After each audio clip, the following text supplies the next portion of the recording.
Hello guys, good afternoon. Welcome to my channel, Risa BM channel.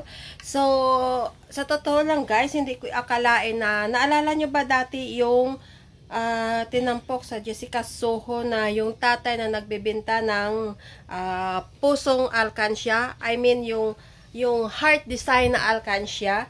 Taga dito yan sa Iloilo City. So, nag-comment pa nga ako doon na sana kung nandyan ako sa Iloilo City ay makabili ako ng alkansya para kahit papano ay makakatulong ako sa anak niya na merong karamdaman. So, I mean, yung meron atang butas yung puso ng bata. So, 6 years ago, kung hindi ako nagkakamali. So, nung isang araw, dumaan dito sa harap ng bahay ng aking kapatid yung nagbibenta nito ng alkansya. So, ito siya guys. Ito siya, kung naalala nyo, ito siya guys. Ito yung alkansya na binibenta niya.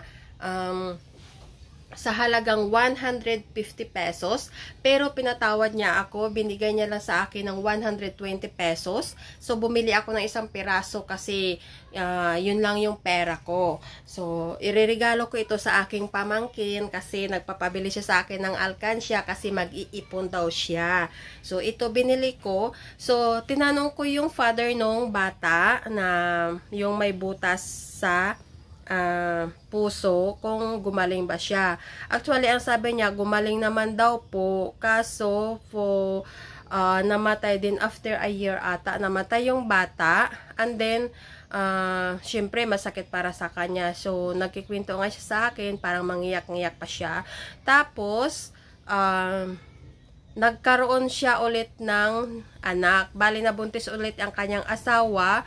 And super ano talaga si God, no? Kasi nung nanganak yung asawa niya, lalaki din, and then ka-birthday mismo nung bata niyang namatay. So, nangingiyak-iyak talaga yung father nung nagkikwento siya sa akin. So, ayan guys, kung sino man sa inyo yung nakaalala nung tampok sa Jessica Soho na ito yung heart na alkansya na binibinta nung tatay ng bata na may sakit sa puso. So, I hope na panoorin nyo guys.